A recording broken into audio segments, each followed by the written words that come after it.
Oh my God, so where am I? Oh, here I am. Okay, so here I am.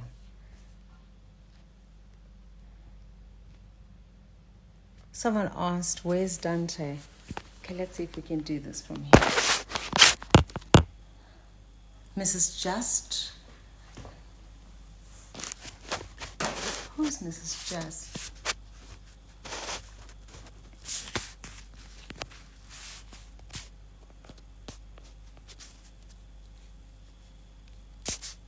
Nana babes? No.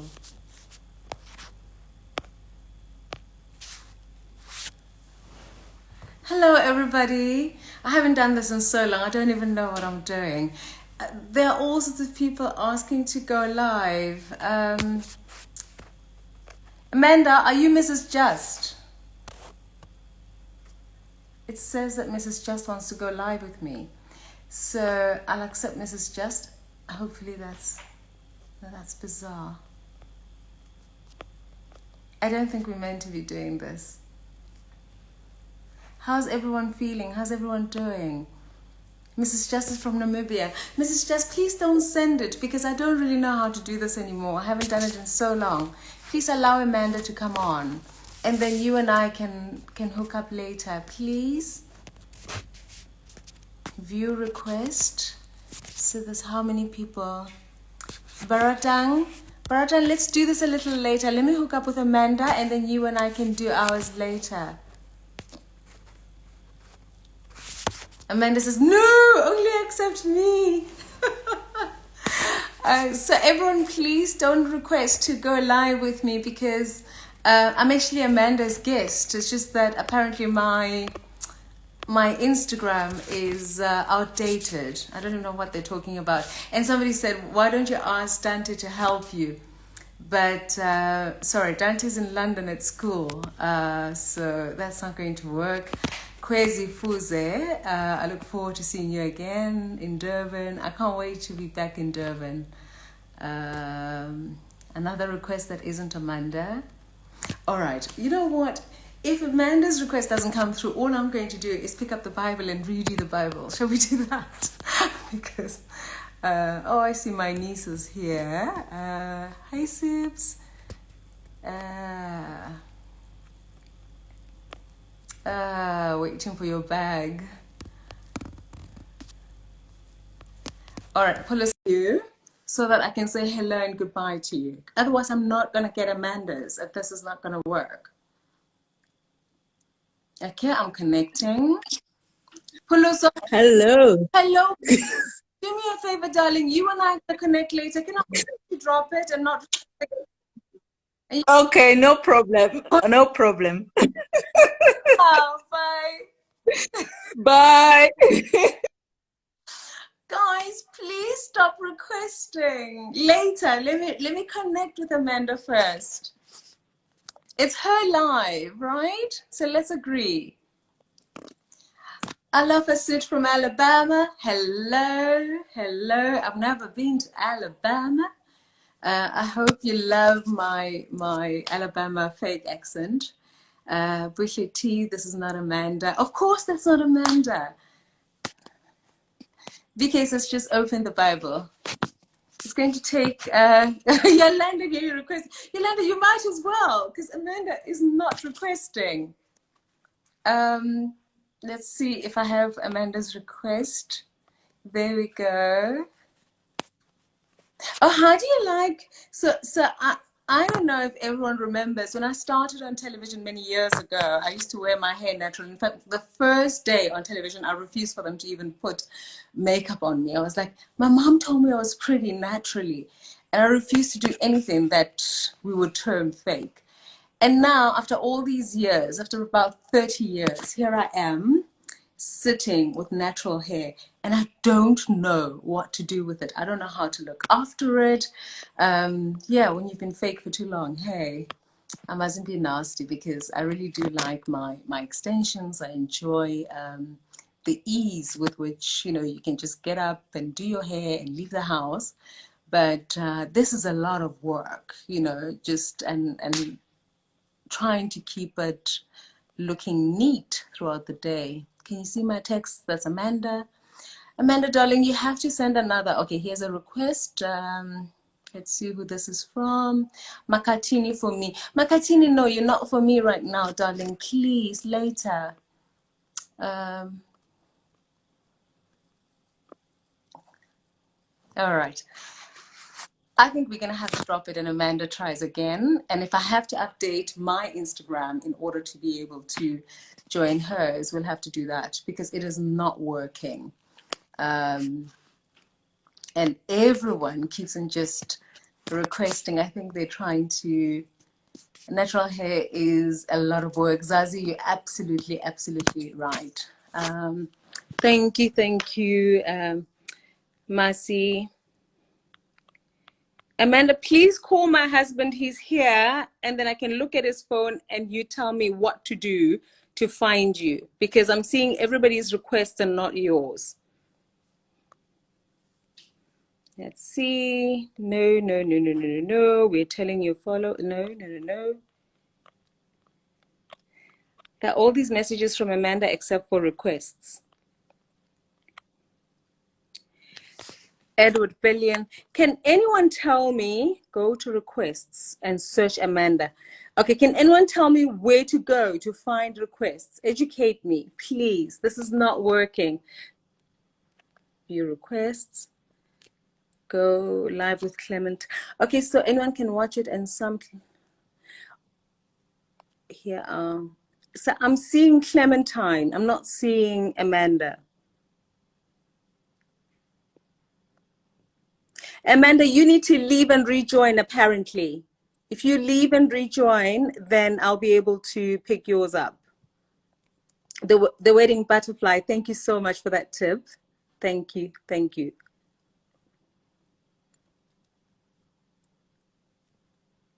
Ah, goodness.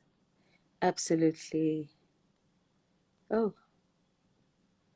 Lol 65. I don't even know what to say to that. I don't know. Also, weave. Yeah, the long hair was always a weave. Something interiors I can't see. Let's have a look. Let's go off and come back on. Amanda, help her, please. Okay, this is just view request. Yes. I'll be reading the Bible whilst we wait. That's Mrs. Croc. Mrs. Croc, I think. Hello. Okay, a lot. Oh my God, I think I did it like 6 times. For some reason, it was just not working. Oh dear. So you look amazing. You didn't tell me this was a dress-up event. Dress up? You look so dressed up. You even have the thing on the hair. No. You look amazing. How are you? I'm very good. I'm very excited now that we connected. I mean, I just, from technical issues to Instagram saying that my Instagram is outdated. What is that? Yeah, I was like, that sounds like Carol. She never updates the phone. How have you been? Tell me. Pardon? How have you been? Whoa, how much time do you have? We've got about an hour or two, yeah. We started late, but thankfully some people could join in. So, yeah, sorry about that, guys. Well, I've been well. However, I am struggling with this isolation. I'm struggling with the idea of not being able to see people as I wish. I'm struggling with seeing so much suffering and seeing so much despair and death and just lost life in the most unexpected way. I think that it's been very difficult, and I don't want to be morbid because I think that we have to keep ourselves happy and energized and hopeful. But we also have to be very realistic about the fact that it is very difficult, and I've found it very difficult to not be able to hug people when I see them, to not be able to squeeze her, and it's just That sounded very, very Rockville, Miss Fiza. But So somebody's asking that we turn off the comments. I'm like, now you're asking Carol to turn off the comments. That might be interesting. I wouldn't know what. Exactly. But I mean, listen, you and I have been chatting quite a lot, pretty much most days about, you know, the struggles that we're having, the reality of the struggles that we're having. I mean, you and I run businesses and the impact of the pandemic on businesses, but also that personal impact, the impact on us as people. I mean, I had my husband sick on his deathbed, in fact, with COVID, and that, you know, in the moment, I had to be in the moment and make sure I'm strong for everybody, because that's what I needed to do. But I remember when that storm had just passed, you know, I said to you that I literally had to retract into my shell and just deal with myself and my emotions from that, you know. And I the word I used with you was, I had this big hole in my heart, and I felt, you know, it wasn't just my sadness that I felt, and watching someone you care about sick and helpless. In fact, I started thinking, you know, this is why his family was so, thank you, Amanda, for looking after him. I realized a man that's sick is powerless. So a lot of people fall in love with the power. And when the power is gone, and this person is just lying there sick, and you don't love them, if you don't like them, then you have a problem. So anyway, I mean, I went through that. I had to deal with my emotions. I know you went through a lot as well. And tell us a little bit about that. Well, I think for me, and I'll speak about your case in particular, for me, it was very, if somebody that I care about do something different, I want to be there for them. I want to feel that I'm making a difference and I'm contributing towards making it easy. And the isolation and the inability to be able to physically show up and you know, try and help in whatever I can, and was also very difficult. And I think your strength for me, and I think this is something that we don't talk about, your strength, or your portrayed strength, was also very difficult to deal with, because Yeah. I wanted to find a way to say to you, I'm holding your hand from afar. And I'd reach out to you and you'd be like, oh no, you know, cheerful and wonderful and warm. And I just wanted to say, you know, Amanda, it's okay. You can shed a tear. I've already prepared myself, you know, to heart. And that's been very interesting, because the desire for us to stand in the gap for one another, the desire for us as women in particular to remind one another that you're not alone, is one of the Yes. things that feel like they've been taken away by the distance. I commend you for how you dealt with it, and were able to help others along while you were Yeah. helping. Because you shared, and in sharing that information, you were helping so many. And I think, you know, about also in, you know, in my family, we've also suffered a few losses. And the most recent one, my sister-in-law and I are very close. And to have her lose her mother 2 days ago in the manner that she Yeah. did, you know, so sudden, a woman who in a way is relatively young, you know, if Yeah. you're not days, you're not old. Yeah. And Yeah. she's gone. It's very Mm. difficult with that. And in Yeah. a I think that we need to be able to be honest with one another, to say that this is highly uncharted territory. We've had losses in our lives before, Yeah. but COVID makes it, I like to use the word untidy, un-African, because of how Africans like to be. We like to commune with one another. We like Yeah. to, that we are Mourn fighting together. Yeah. to try and survive things together. Yeah. And now people are isolated and trying to get through it by themselves. Yeah. I didn't Yeah. see you go through a difficult time, knowing that we could have been there for you. I guess though the difference is that we all deal with difficult times differently. And when I Yeah. was talking to, I was cheerful. Whilst he was lying there dying, we were cheerful in the moment. So it's a and it's not just you that finds it that found it difficult to not be there for me. You were there, but it's one of those things where if I'm in the moment, I need to focus in the moment and do what I'm doing, and then I can deal with myself later. You know, I always say I'll process the feelings later. I'm not, even my mother was saying the same thing. You know, she was like, oh, you know, we all wish, and my mom-in-law, we wish we could be there. We wish we could do this. That I think what people tend to find puzzling is that I don't panic. I don't fall apart. I don't cry. I don't, you know, it's not that I don't cry. It's just that it's not going to help in that moment, and I don't need to do it in that moment.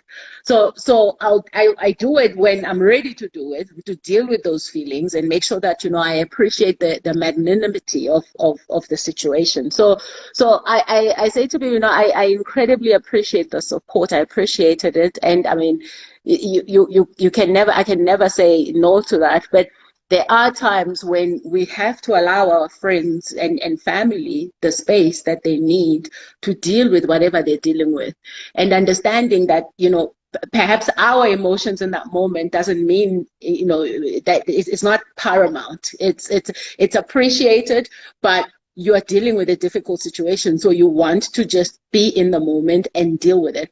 And the other thing, funny enough, is, you know, trying, you know, repeating the same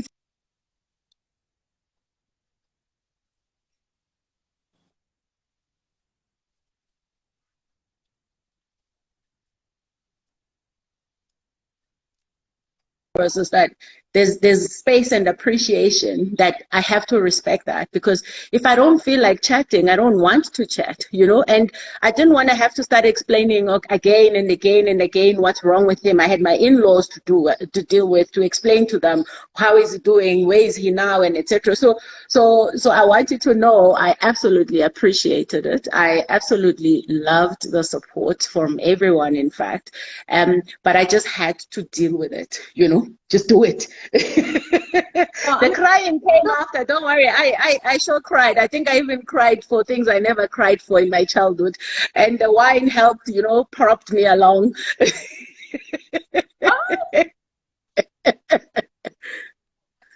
Important for me to say, for a period there was no wine, and Yeah. I think, you know, it's important to just get that out there. There was I would say to him, he's the only person that somehow champagne didn't taste the same when he was sick. I was like, what's going on? You're the only person that can do that to champagne. And he was highly flattered. he must be Needless to say, that's old news. oh dear. Well, I mean, I think I relate to what you're saying, because I think that it's for many of us, when we are in the moment, when we're in the thick of it, we do kind of, because you're trying to deal with what it is. I think for me in that moment, it was about, I need to find a way to be there for her. And Yeah. when you are going through that in your mind, you're thinking of just the enormity of this situation, because Yeah. it's, you don't know it, and you don't want to ever feel that you were not there. So there Yeah. is a to it, and I recognize. On But the you had sorry, my love, but you also had a life stage moment when Dante left home, and you're like now in this empty nest. That was hard for you, hey? I feel like it hit me twice, because, you know, as you know, Dante left in September last year. It was very difficult, and then I dealt with it, and I was fine, and I was even starting to try on some of his clothes and try to look cool. And you think that's fine. He was beginning to reprimand me from say that. But then he came home for the holidays. I think he was freezing, to be honest, and he just wanted a bit of sun. And all the panic began, this conversation about this variant. And the conversation began about the fact that London may lock down. And this was around Christmas. So we had Christmas lunch with him. And then Yes.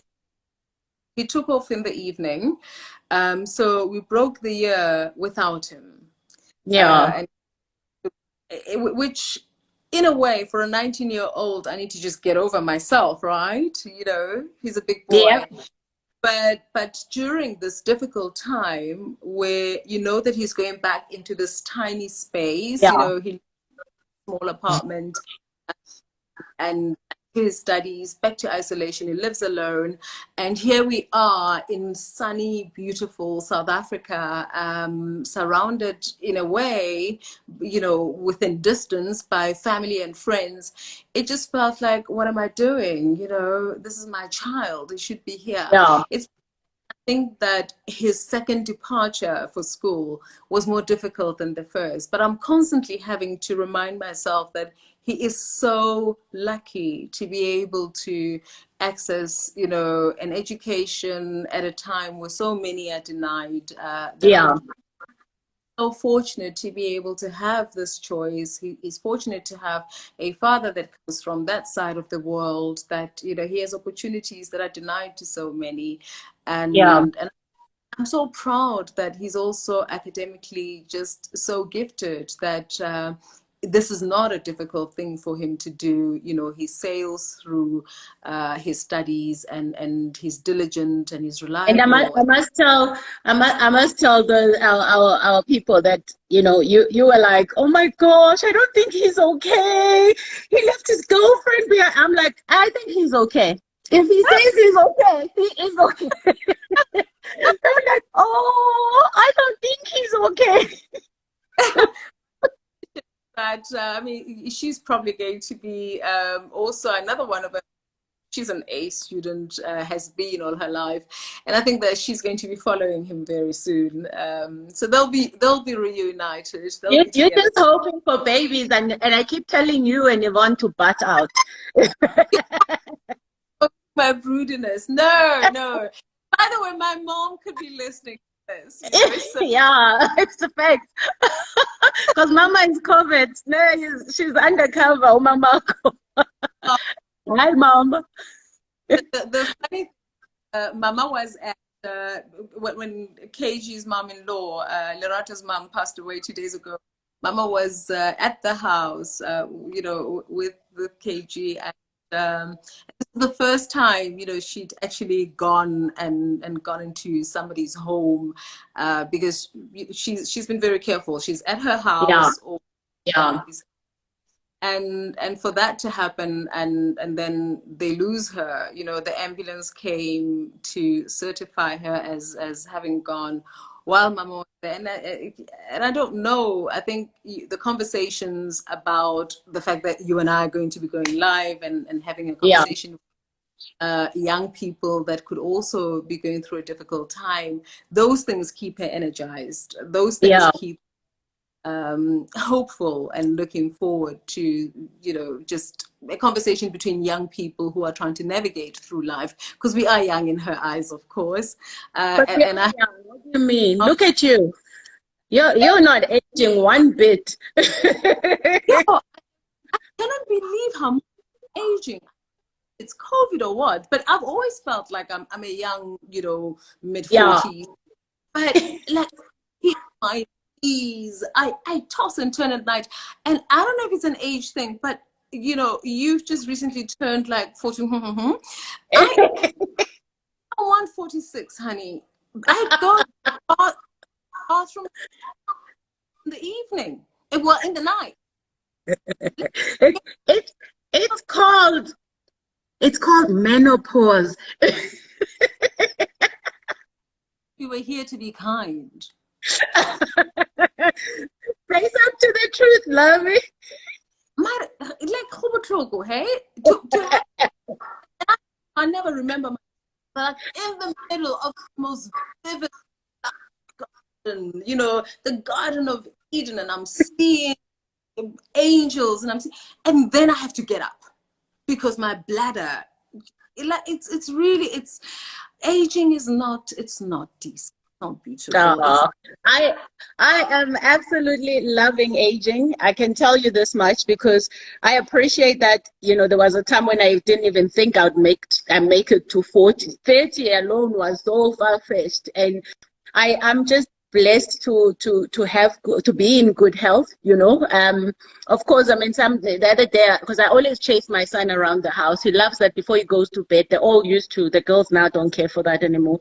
And I'll chase him around the house to his bed and like fast. But now I tried it yesterday. I was like, babe, so something is no longer working with this chasing around of kids. right. I've seen you do somersaults. You and Yolanda, you and I think I'm aging alone. I'm paying for the sins meat I used to love eating in my youth. Yeah. Yeah, now you don't eat, you just eat cheese. I love cheese, I and I don't know know how you do that, hey? You live on cheese. I am like, first of all, this thing stinks, okay? I imagine if you open me up, it would be a stinker because there's Yeah, it so could be rotten in there, I'm telling you. I wonder how your farts smell. well, I don't think champagne is that much better, I'd still rather have champagne farts than cheese.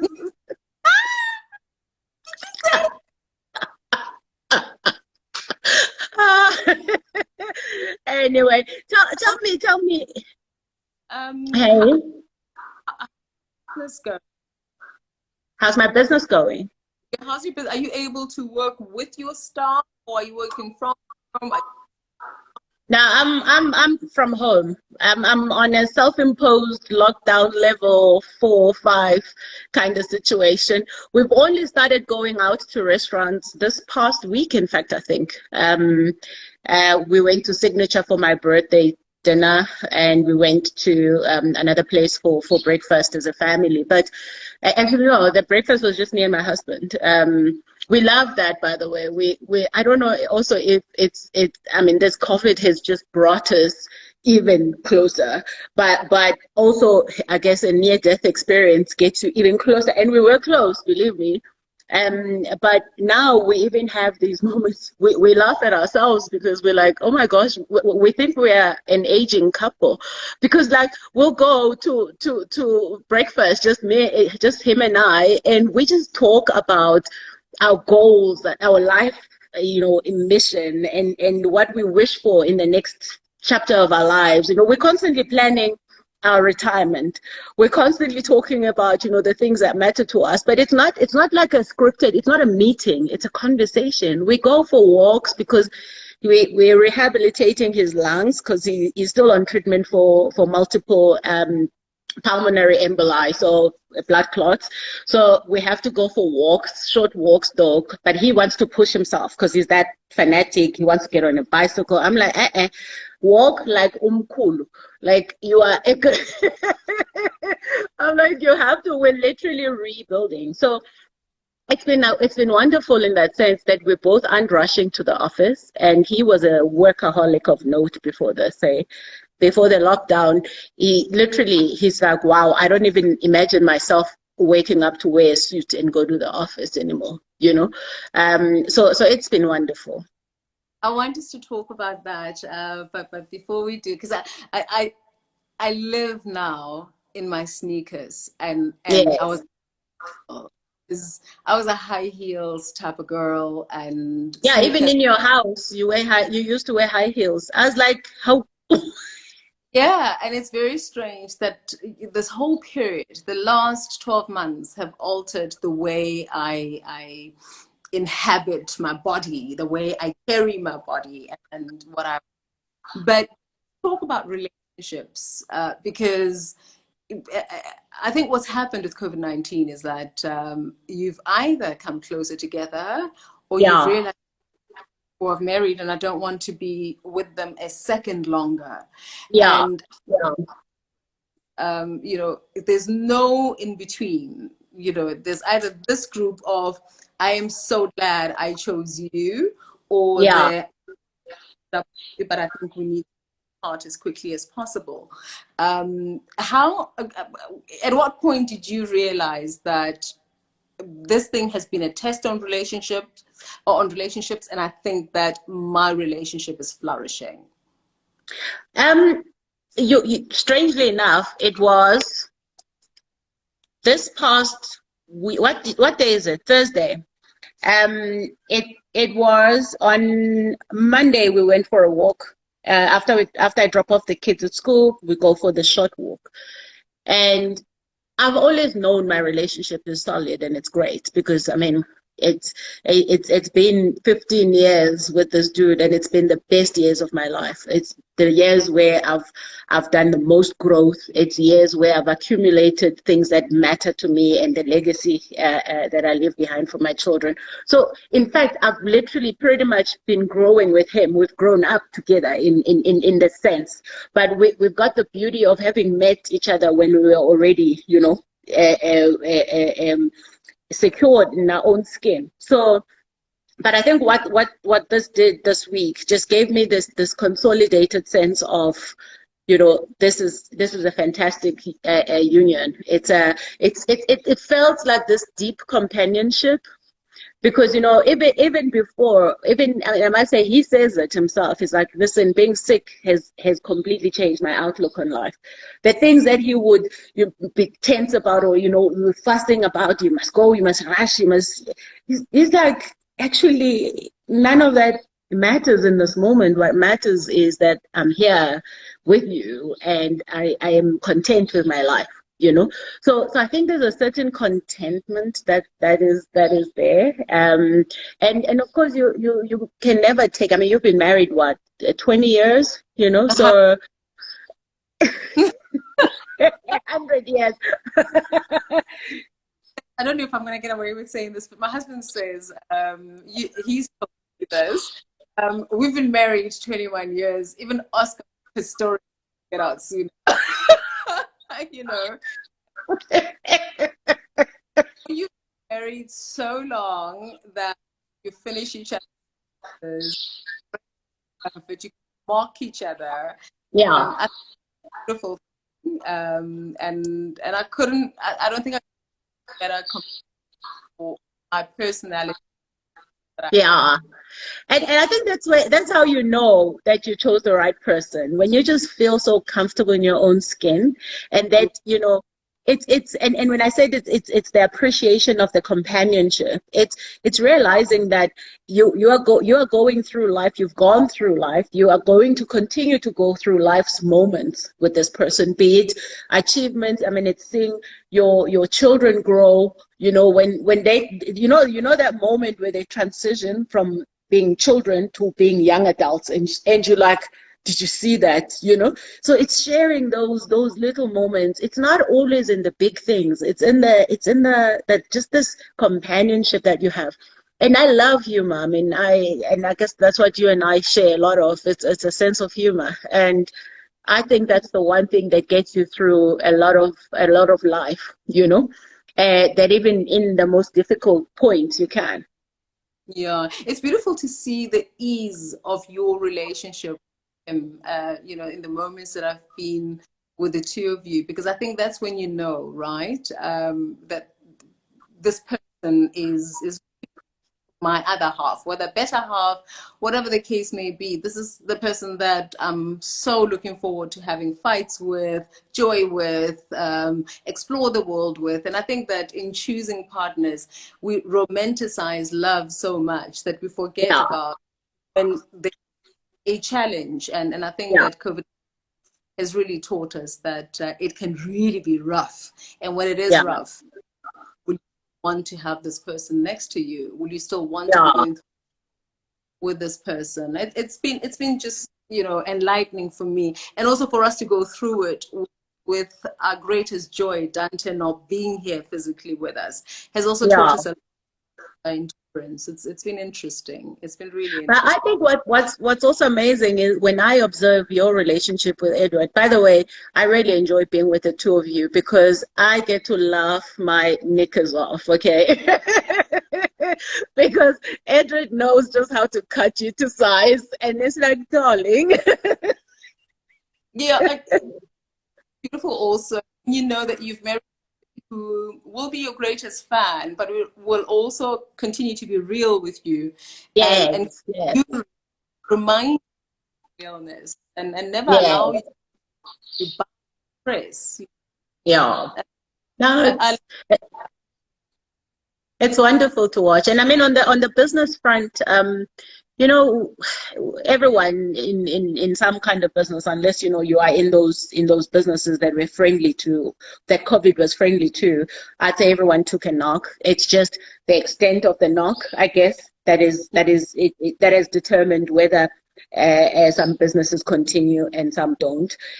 We've been blessed to be able to continue. I haven't shedded any jobs. I haven't taken anything from my staff, and you know, but you know, we had to wait because the effects of the pandemic were always going to be, you know, after that lockdown, and I remember doing a little message just as we were hitting, we were told we're going to be locked down. I said, you know, my biggest concern and what I was looking on to was rebuilding.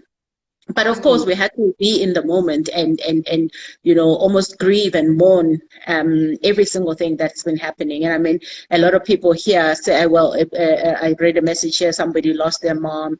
I mean, in our family, in the Dambuza family, we've lost 3 people. You know, some, yeah, one is not really COVID related, you know, but 2 are COVID related. But you know, everything is related ultimately. And so the loss of lives has been devastating. And I always say, you know, we lose lives all the time, but you know, the mess of this, and you have 3 people dying in a family at the same time, and I know there's been families where scores of people have died. So it's been quite testing. But you know, to then go on to that and lose your livelihood, that's just like, you know, it takes away a chunk out of you. So I count myself as incredibly blessed and incredibly fortunate that I still have businesses to run, and that of course we suffered a bit, but momentum has started picking up again. You know, there's green shoots. We're starting new projects. But I always say, you know, how you've been able to build over time is what ensures that you survive shocks like this. And it's not going to be the first, it's not going to be the last shock we're going to have. It's how do we build resilient businesses that will continue even when there has been a shock. So you know, we keep going. My team and I always say to them, listen, we can't worry about what we can't control. We focus our energies on what we can control, and we will lose some things along the way. That's just business. That's par for the course. But you know, it's always focusing on sustainability and understanding that whatever we're building now, we're building for the future, for all of us to keep having jobs. So there's been an impact, but not a severe impact, if I may say so. But of course, as a shareholder, you don't like hearing that you're not going to get dividends. But because that's how you get rewarded for your risk, right? But the fact that we still have jobs and we've got clients that continue to support us is everything. I think what's important for me, and I apologize that the line is not good, but one of the things I focus on is, you know, working, and we try and you know, capitalize on that and make that work. What's important for me that I take out of this conversation is the fact that at a time where so many are inclined to want to give up, Yeah, we keep building. And for me to tell young people whose businesses, you know, are at their age, tell them that don't give up. Yes, there's yeah, a lot going on that tells you that the future isn't quite what you imagine it to be. yes, It sounds like, you know, we are selling it sounds like we are selling it, but I want us to be able to continue to say that to people, because if we don't instill hope, if we don't instill, you know, that rainbow that, you know, the sun is going to shine. Yeah. When we recover from this COVID, we're going to recover with nations of people who have nothing to look forward to, have up, who the resilience of nations is also lost, where nations are not Yeah. able to, because we have lost our soul, we have lost our sense of belief, have capacity to achieve anything. So I think that that message for me is the biggest takeout, being able to say to everybody, keep building. You Yeah. know, people laughed at Noah while building the ark. You know, there were many takers who were trying to build it with him.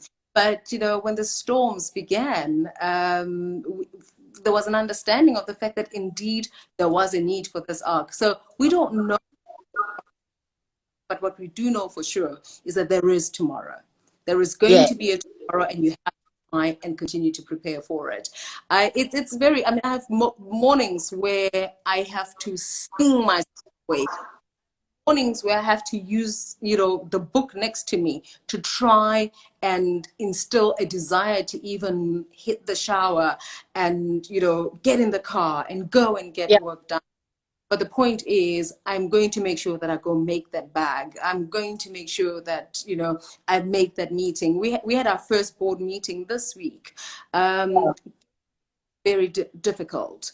Yeah. Leaving the most energized I have ever been. And I realized that it is in the doing that the Yes. becoming, Yeah. continue to do, and thus you shall become. Uh, Yes. I love the idea that you're instilling that in yourself. I love the idea you continue to build even from home, and you Yeah. instill in everyone that is working with you. I mean, look at what you and I through lockdown were able to do with Ukoko. You know, Amazing stuff. I mean, killer stuff, babe. across the face of it and made us change a few things.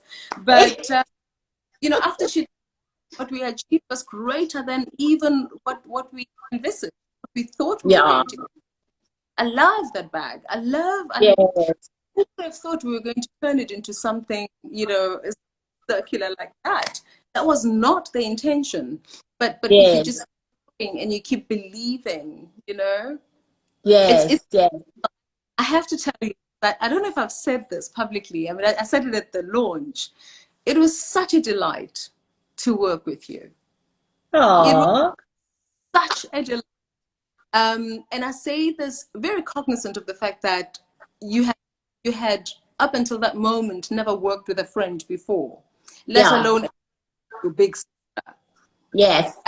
And me to be creating something as iconic as honors Mom Esther, who, by the way, I only started having a relationship with in, you know, in 2012. I didn't know her before then, except for just knowing her work.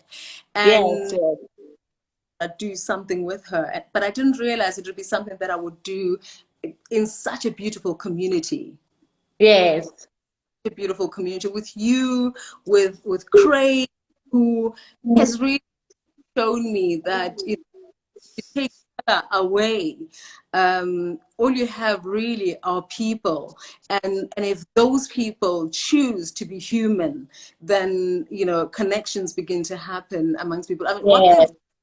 with Ukok Esther, who they found as an icon already, and they took her brand and decided to do the most epic collaborations Yes. internationally from Rolls-Royce, and I love them, and I'm, you know, the humility to know that you have to be of service to Ukoko and listen to her is something And I that. mean, and her, just as a human being, she is amazing, you know, and I was just in awe of her, and you know, to have achieved so much and still be so humble and so grounded. It's just, for me, that's just such a wonderful legacy to continue, and something to learn from. By the way, people are asking, is cheese not fattening? I will let you answer the cheese question.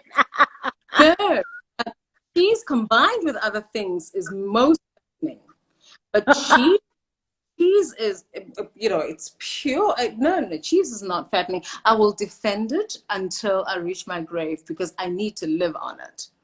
It is the fact that people put it on bread and they do all sorts of things with it, and they have it with champagne. I shan't mention any names. And they have it. I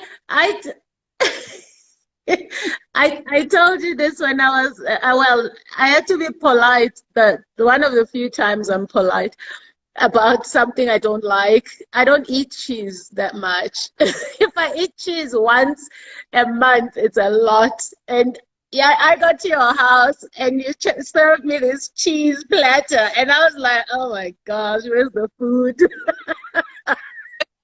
I think we have to be honest with everyone. A lot of it has to do with the fact that I can't cook. I can. Okay, so another thing also is the fact that I learned how to make mantwana. Mouth run, chicken feet. Love chicken feet. Now tell the truth about this chicken feet experience. Well, I mean, I got it wrong. I got it wrong the first time, but I've since made them properly. But I wasn't going to post them because I thought I'm going to look like I'm now obsessed with them. But I absolutely adore them. I didn't know that they have to remove. So I made them, and they tasted amazing, but I could not eat them because. But subsequently made them, and they were absolutely, absolutely amazing. And if you want mantwana, chicken feet to you, mantwana to me, yeah, I'll make it for you. I won't go and order them.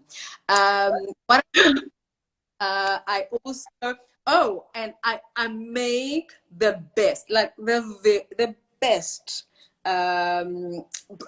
prawns, but like it has to be a prawn linguine type pasta-y thing. Somebody who picks some meal, they don't know how to cook. But like, You have a specialty. I don't know how to cook. So when girls were learning, I was learning to be Schumacher.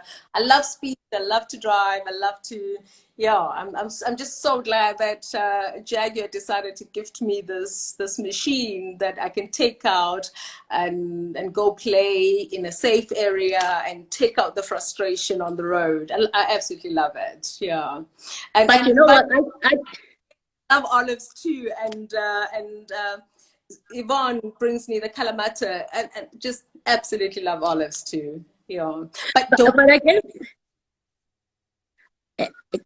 I lost that last part. What you were saying? I was saying, but don't have them together with the cheese. Have your olives on their own. It's this mixing nonsense. You just need to eat food, okay? When I was at your house, I insisted on cooking, and I realized you and Edward were like, yo, this one's gonna cook us stew and rice. Dante is here because he loves to cook. He enjoys the whole food experience. The child is so disappointed by the idea that we don't necessarily eat. No, but yeah, but but tell me now. So how's business on your side? I mean, the one and only is open now. No, so open but limited. And we have ideas of what to do to basically have the shop open safe. But to be honest with you, I'm absolutely petrified of being in a space where there's constant traffic and people are coming in. So I am not comfortable with the idea of having the store just open.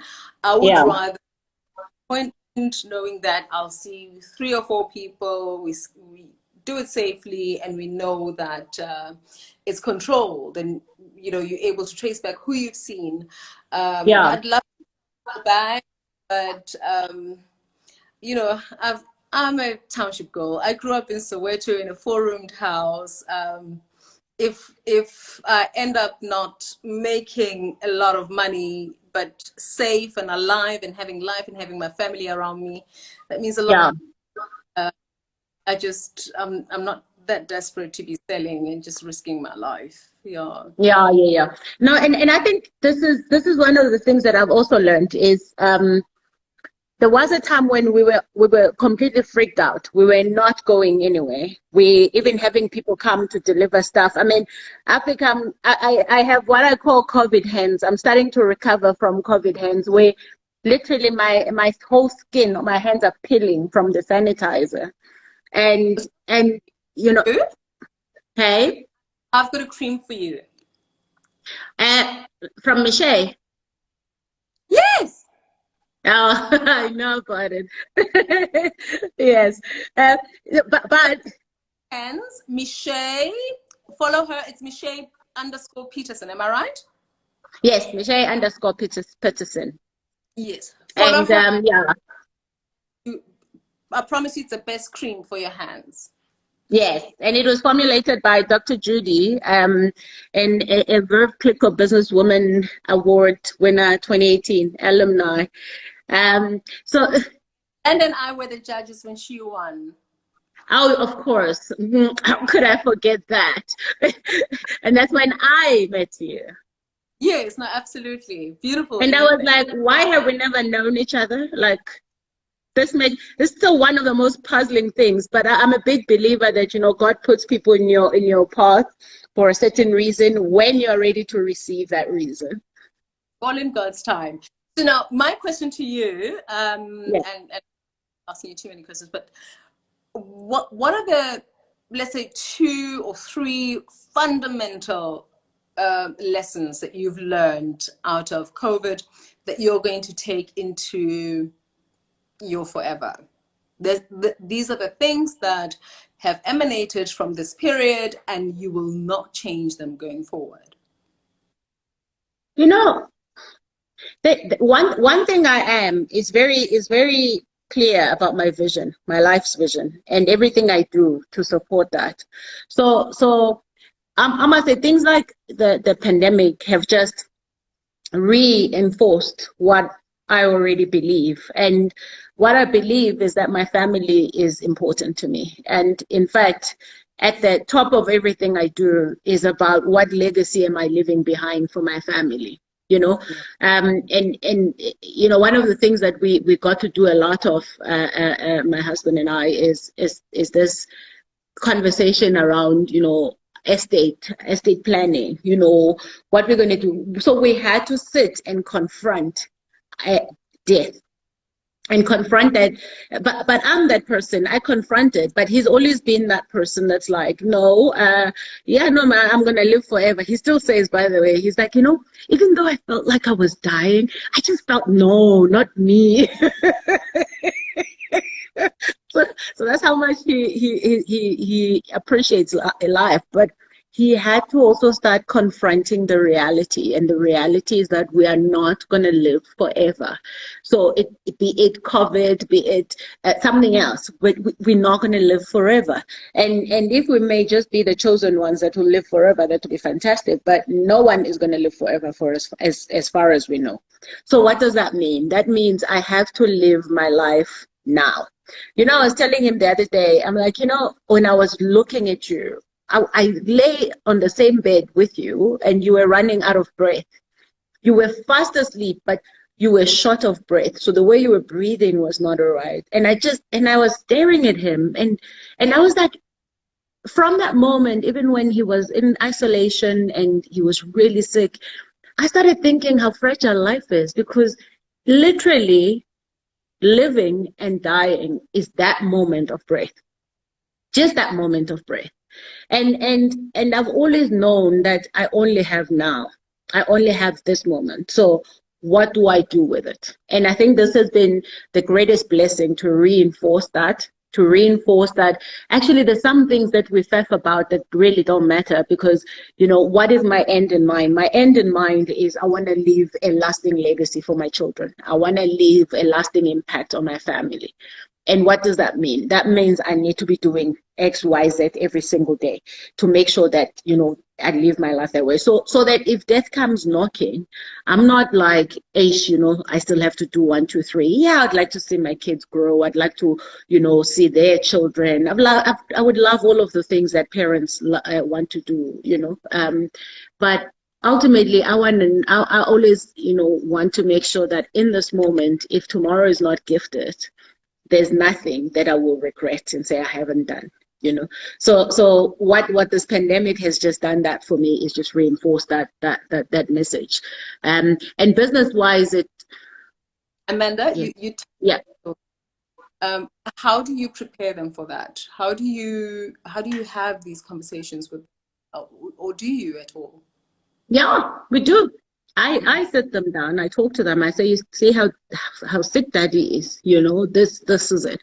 I talk about the fact that we're not going to be here forever. So they have to be, you know, learn to be independent. We appreciate every moment with them, but also, you know, because they're still relatively young, you give information in ways that they can consume it. But the reality of it is we have to, and they've had, you know, they probably know of a friend who's lost somebody, or you know, we talk to them about the family members that have passed on in our family. We talk about, I mean, and they ask us questions. You know, my son is always asking, he's very like about heaven, Mama. Let's talk about heaven, Mama. So, and then God, Mama. So let's talk about God. So where's God exactly? You know, so there's a very open a channel and open conversation. There's no judgment in terms of, you know, what kind of question. Don't ask question. Remember when we were growing up and you ask a question about God, it's, oh my gosh, don't you dare, keep quiet, don't. No. Yeah. It's blasphemy, exactly. So now and they do Bible studies at school, and you know, we mix up between Bible studies and moral studies because, you know, for us, morality and a Bible isn't really, it's not really about, you know, the principles of the Bible. It's just to get them to understand, you know, different religions. You know, there is Hebrew, there is Islam. We could throw them in an Islamic class, we could throw them in a Hebrew class, but what's more relevant for them and what our beliefs are is more around the Bible studies. But what we want and what we appreciate and what we do ask is questions. Ask the questions. Don't just take something as it is and because it's given to you. Ask the questions. What does that mean? And we talk about what we believe heaven and hell is. We talk about that the difference is the good you are doing here. And I don't believe there's a heaven and a hell out there. It's here on earth. It's how are you treating people, and what does that come back as? That energy that you give out, what does that come back as? So the concept of the universe, the concept of how we are connected to plants, to animals, you know, and us growing our own food isn't just a sustenance thing. It's also a spiritual thing. It's understanding how we are connected to nature, you know. So there are many things in many ways. And their mental health. I mean, one of the things that I've been concerned about, and I read all around how children are dealing with the isolation from now. And the biggest concern is that I don't think that we are having enough of a conversation with the nation. I think that those who are experts and those who are working in the NGO sector are talking amongst one another about mental wellness of children, out of this. But if those conversations are not reaching the larger population and the children who most need the help, is that we will have once again a wonderful blueprint of what should have been, but we will have lost. I don't know, you know, my son is not at an age where he's, you know, at school, interacting with you know, young children. But my fear is, I don't know if the schools are doing enough to have these conversations beyond just the classroom, one-on-one with the children, just to make sure that those who are not the most resilient know that we will make it through this, and they're being helped together with their families. How have you found your conversations with your children about other children at school? So I think I must first. I mean, every school is different, right? So our school, the children's school, is really good in hand holding. To be honest, they handhold even the parents, and I think it's overwhelming at times because it's a lot. But they have to, and there are sessions, live sessions, webinars where you can come and talk to certain experts that they bring on, and they talk about the impact of COVID-19 and etc. So there's a lot that they do. What they've also done is to help children. They have sessions where they help children with the transition. Right. So understanding that during the lockdown, there was a lot of online schooling, which doesn't suit every child, by the way. Yeah. I mean, in my household, the girls, they whilst they really missed their friends at school, they thrived. They just got on with it. My son, on the other hand, oh, shame, the poor guy. He's just like, Mama, I think, and his worst fear was, I'm going to fail because I struggled, Mama, with this online schooling. It's like, oh, it was chai with me, Mom. I'm like, yeah, it was chai with me too, okay? So you and I are fine. And I'm like, you should never fear failure, first and foremost, because you're not going to fail. You may not have done as well as you would have when you're in a classroom, but you know what? We gave it our best shot. And there's nothing there's nothing more you can do if you've given it your best.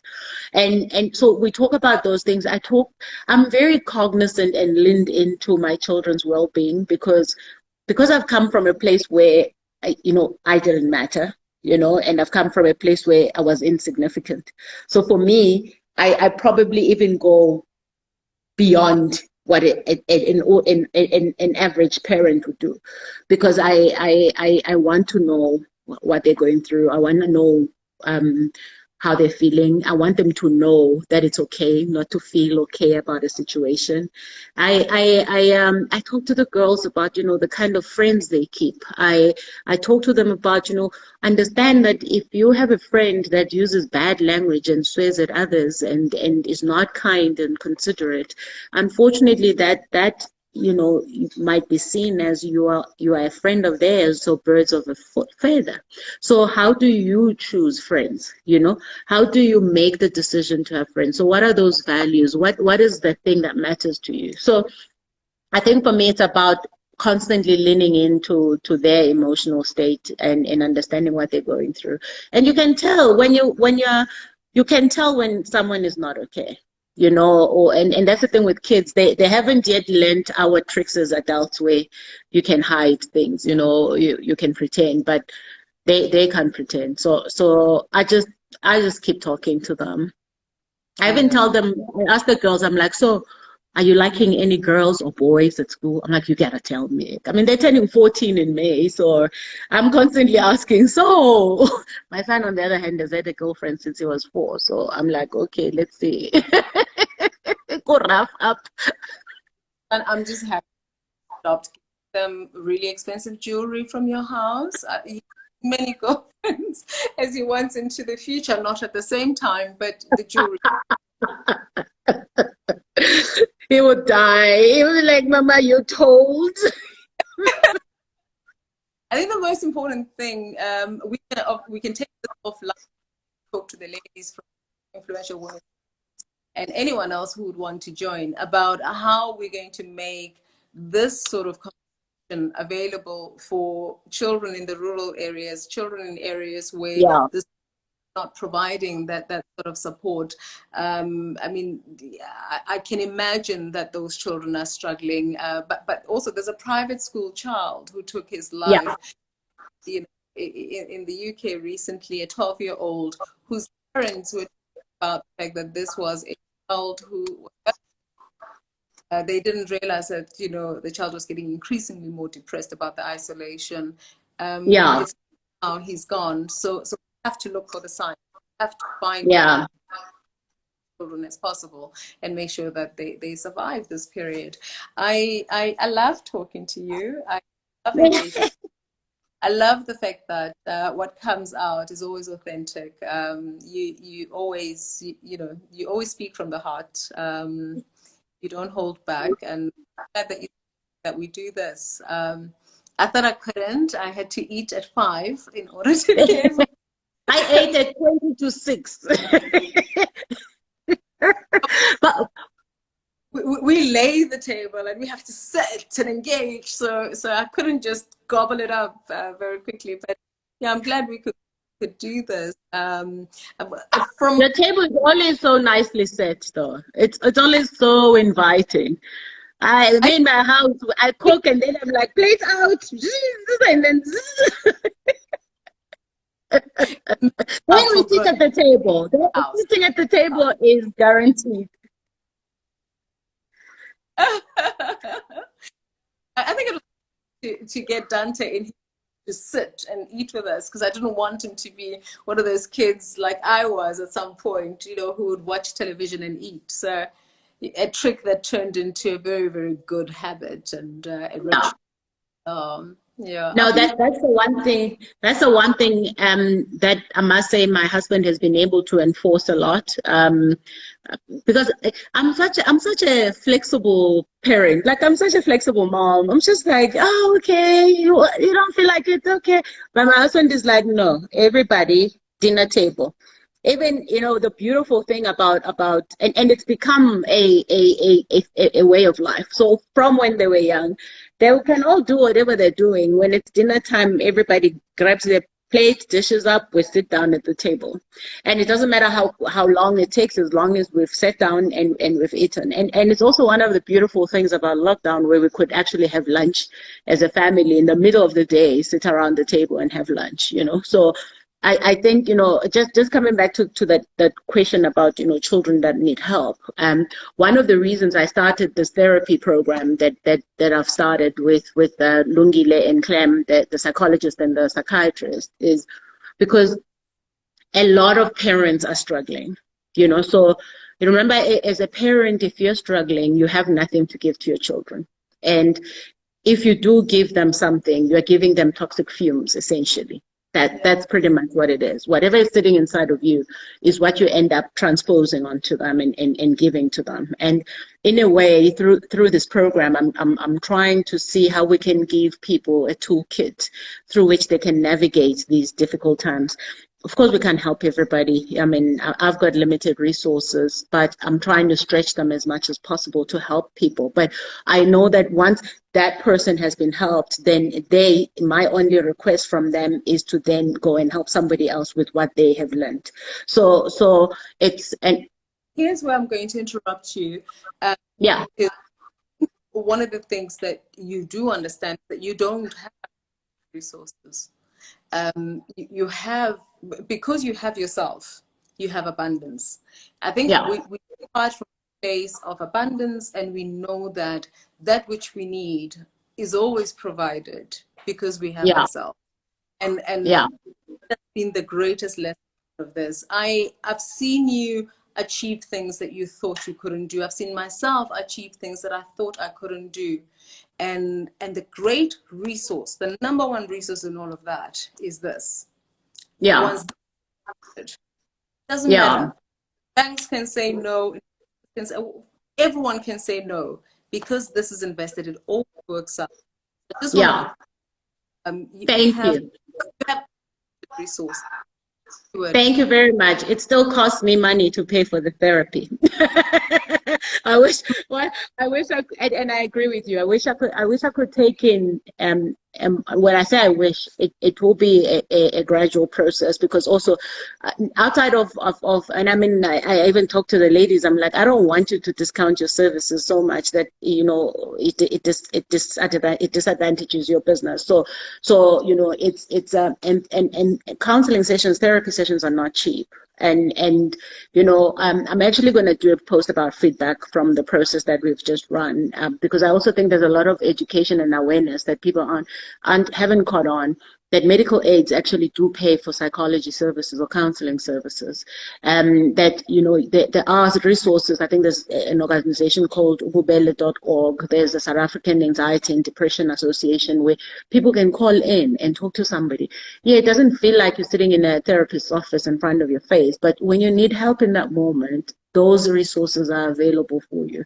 So this for me is where God has led me. And you know, I always say I go where God leads me. And this is a cause that is so deeply ingrained in my every fiber. And I'm gonna make sure it grows without a shadow of doubt. And I, you know, I want to do this first intake, test it out, and fine tune what we need to fine tune, and then, you know, roll it out at scale. And you know, I was saying to the ladies that the one thing that matters, and we don't have to have everything perfect. One thing that matters is that everything is coming from a deep place of care.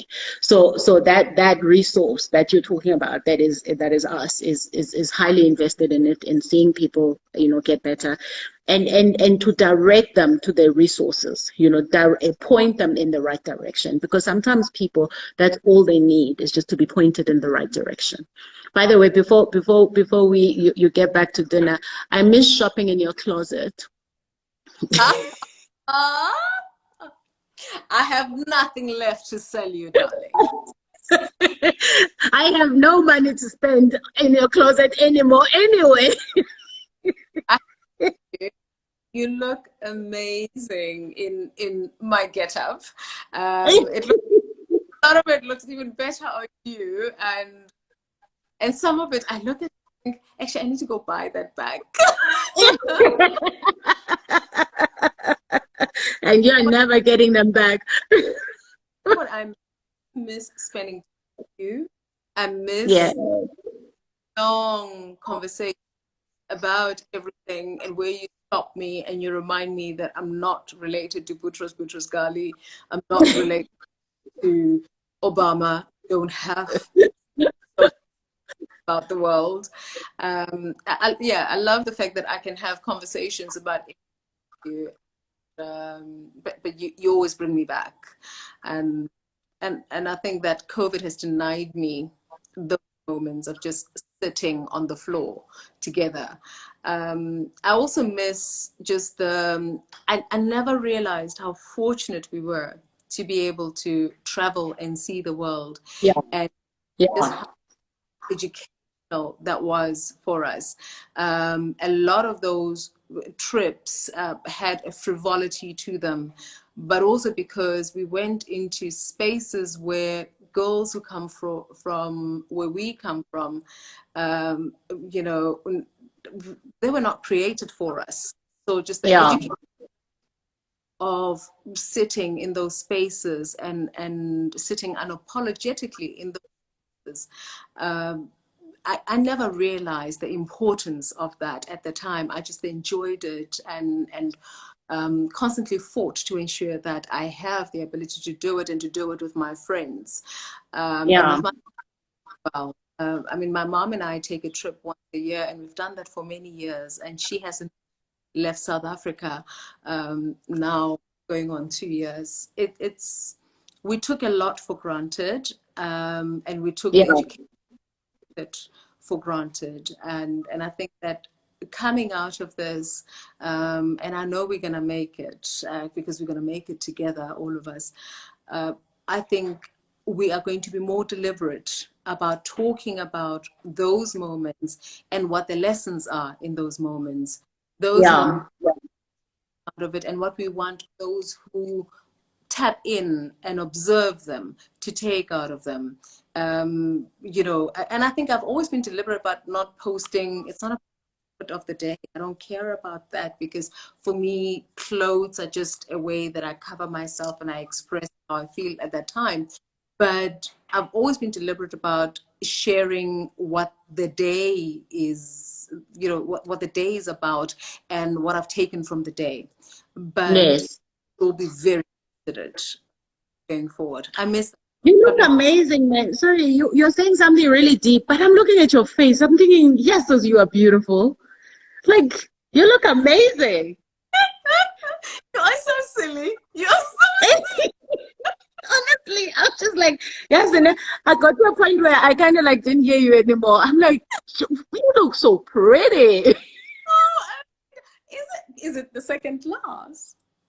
I haven't even got to the second one. I just miss you, I guess. Hey, I can't believe you just said that.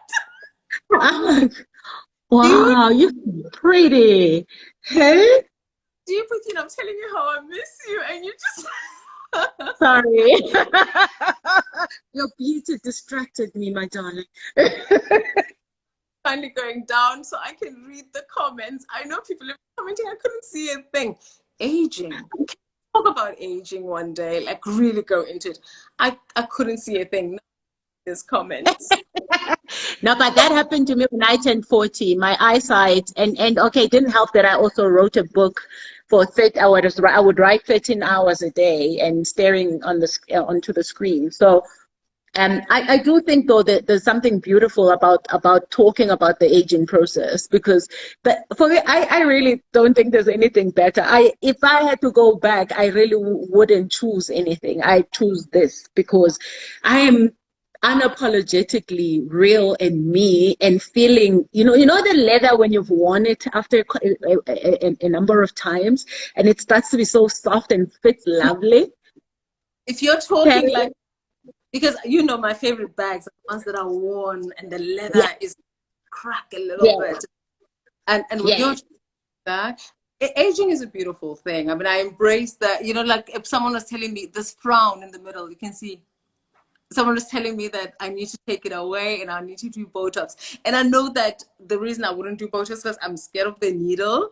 But the truth of the matter is that who am I without the frown? There are people that even describe you by just mentioning the fact that there's this thing here. So without it, how else do we talk about? But you don't even need Botox. But I'm scared of it anyway. No. Maybe when we are 50, when I'm 50, maybe when you are 50, then I'll go and do I'll lift these babies up and be like, hey, stop racing to the feet. And you do Botox. Don't touch.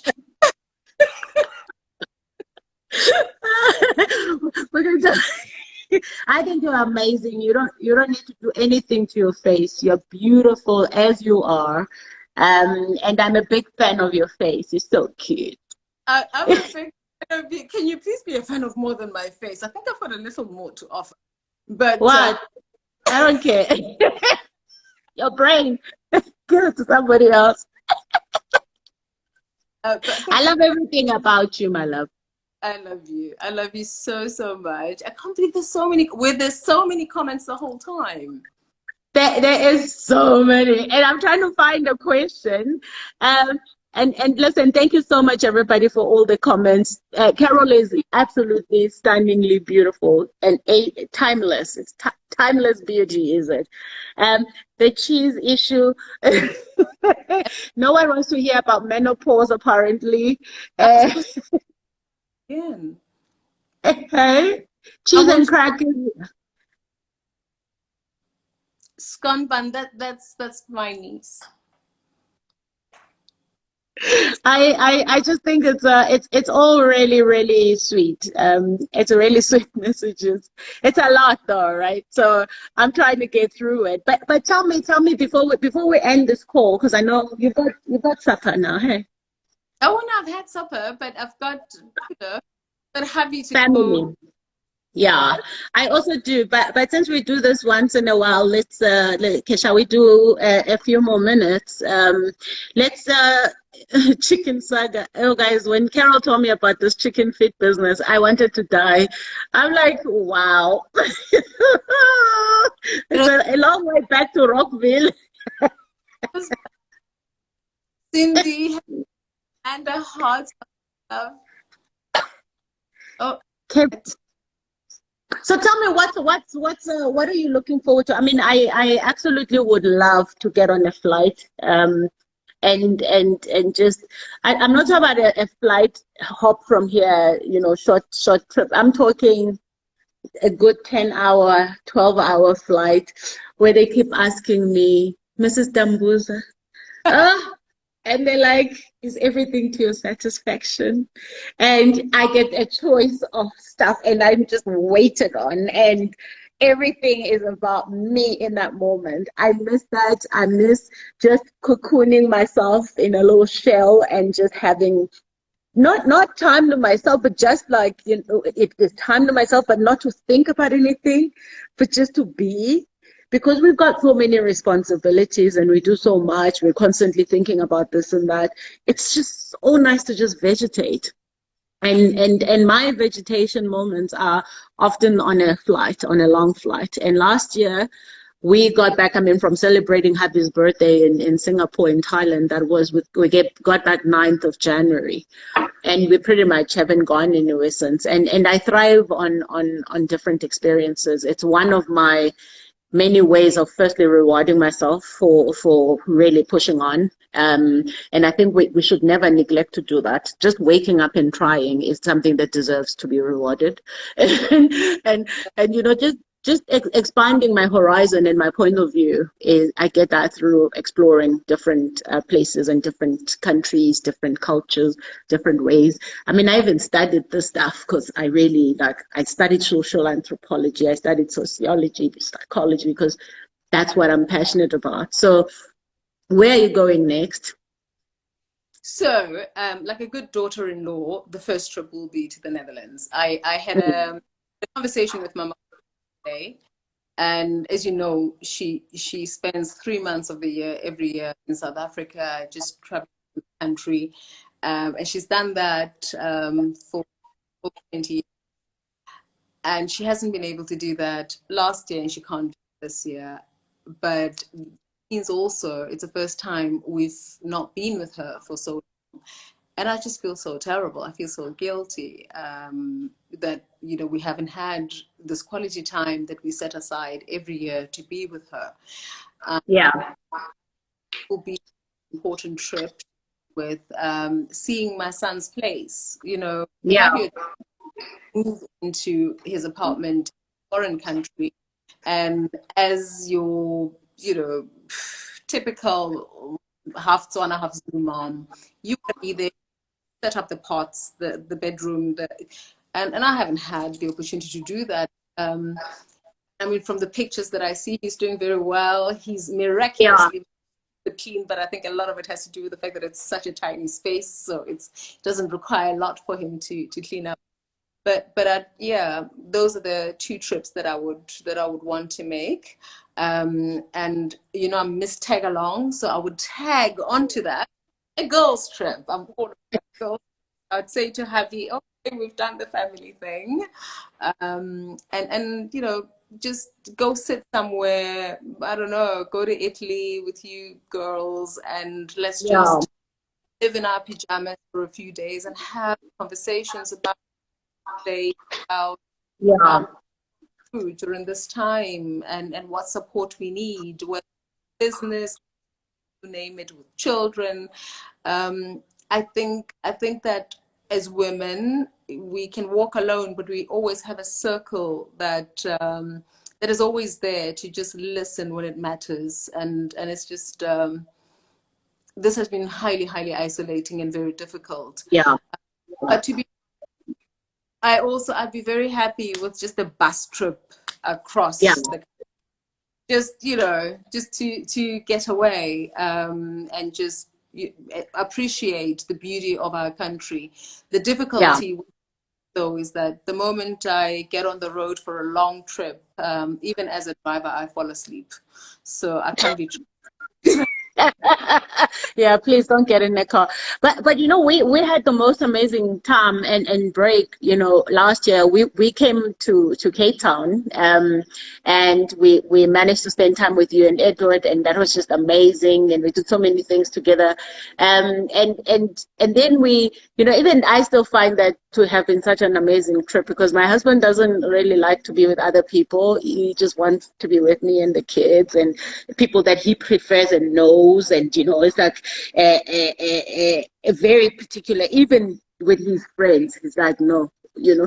So it was so wonderful to see him so comfortable, you know, meeting Edward, and we're all like, I mean, this guy went completely ratchet on me, and it was fantastic. I was like, there you go. I'll let you guys go, because the feeling was the same on our side as well. You know, Edward is very private, and loved having your family here at home. But there's somebody saying rich black women. Oh my goodness. Nokbonga. Rich black women. Darling, if I were Where are they? Where are they? they're just a rich black woman trouble because they're just, in fact, I'd be having this conversation like from the sky. No. Um, This black women with dreams and who work hard to try and reach those dreams, and trying to reach those dreams is also fraught with a lot of pain and difficulty and scratches and Yeah, toil, and blood and sweat. yeah. So But we can also, sorry to just step in there. I'm personally, I will never, ever be apologetic for anything that I have achieved in my life, because I have done it the hardest of ways. And I know what it has taken, and I say this to a lot of people who've achieved so much, but they feel they carry success guilt. They carry the stigma that goes with, as a black person in South Africa, actually being well off is frowned upon. And if you're not suspected to have done it in a corrupt manner, it's why are you flashing your wealth? Even when you are just actually living your normal life, to other people it's flashing, because it is from their perspective, and we should never be apologetic. Sorry, yeah. I think the difficulty is that we live at a time where you work hard, you are innovative about the ways that you go about trying to ensure that your business continues to thrive. And if somebody happens to be uncomfortable in any way with the fact that you've gone further than they would like you to, it's very easy to label it, whatever it Yeah, is they. And once yeah, they did that, that can come back to you in a myriad ways, and to try and defend yourself is a very difficult thing. And take it from one who knows. So the idea of being called anything rich, and especially because I haven't lived in a manner where I have conversations about money. I'm very happy about others doing that, but my life is not that. I don't talk about money. I don't engage in those conversations. I watch it, I appreciate it, but my life is yeah, really getting on with it. yeah, If it's a great day, it's a great day. If tomorrow isn't a great, it isn't. But what I will not have is have my blackness used against me as a weapon that says, but how somebody comes, yeah, in that space. If it looks uncomfortable to you that somebody who comes from where I'm from can have things, it's so sad. But I don't engage with it. It's anything I don't want. But I don't want labels like rich, wealthy, you name it. I'm just somebody trying to get on with life, trying to get as many jobs as I can, trying to keep people employed for as long as I can, and trying to basically, actualize as much as I possibly can in various sectors. Very, very difficult, because it comes very naturally to me. But for me, the most important thing, you've got to wake up every day, and you've got to wake up with purpose every single yeah, day. yeah, And many people trying to hold you back. Fight for you. Fight yeah, every day to show up fully with all the preparedness that you can have, whatever yeah, it takes. And I say to that girl who's not managed to get a degree because she doesn't have somebody who's going to pay for the studies for done. I say that to that girl who is not able to even finish, able to even finish that business proposal in order to get the business started. Wherever you need to get employment, just be excellent at it and do it with the diligence that you can. Give it everything yeah, that you can.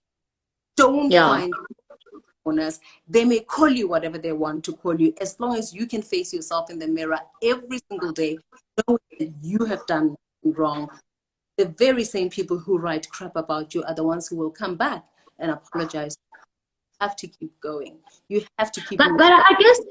but I guess the reality of it is that, you know, people, you are well off. You are well off more than the average human being. So am I. We've had this blessing of being able to build things that are sustainable and have been able to change our lives and change all of the people in our ecosystem. So I'm a person that I mean, and I hear and I respect your point around you don't want to be called rich or wealthy. People will call you what they want to call you. The truth is that even if we had to put you next to an average South African, you are rich. In if we're using not if we are using the words that people are using. So what I'm saying is, You and I I have per- friends. You and I have friends who islands who are living, you know, penthouse, Manhattan, Upper East Side. Are you wealthy next to that person? Okay, okay, but well, but that's my point. Everything is relative. mm, It is relative. So I don't think I don't whether someone calls me rich or not or wealthy or not, it's immaterial to me, because if if I have got resources that I'm able to use to transform my life, and I've worked for those resources, and you've said that, and I've worked hard for it, then I don't care what you call me. The truth is, I do have more than the average South African. I do have. We live in a country where poverty is and inequality is sharp contrast, right? So we are the fortunate ones without a shadow of doubt. But people should never we should never allow them to use those words to hurt us, because they're not hurtful words. here's They it, what I'm going to say. it's hey. I am rich in imagination. I am rich desire to create, and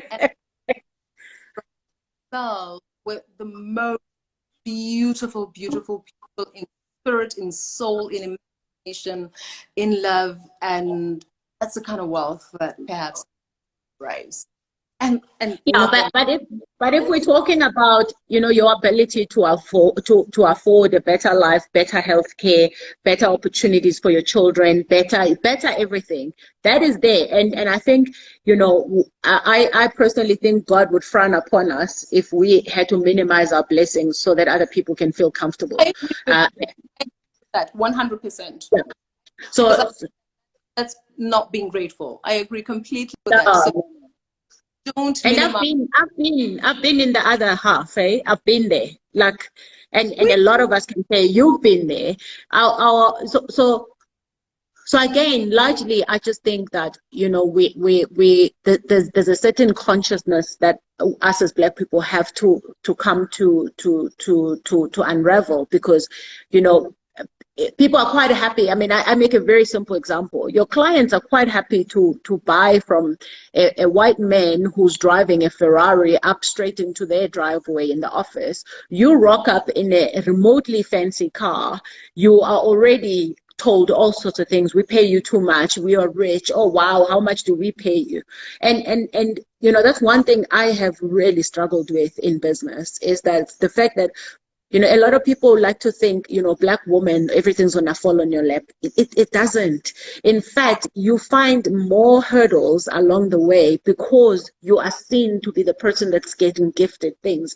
And everything you do has to be, you know, scrutinized and itemized and etc. Which I don't have a problem with that. Everything I do can stand up to public scrutiny. And you've said it yourself, you know, people will write what they want to write about you, as long as you know that you haven't done anything wrong. But the reality of being in South Africa is, in doing business in South Africa as a Black woman, because I can only speak for as a Black woman, is that unfortunately you have to deal with what it comes with. And I just, you know, you say it, you're wealthy in imagination. I think you are wealthy in so much more than just your imagination. You do so much good. You use your blessings and your resources to change people's lives. And if that is not wealth, I don't know what is.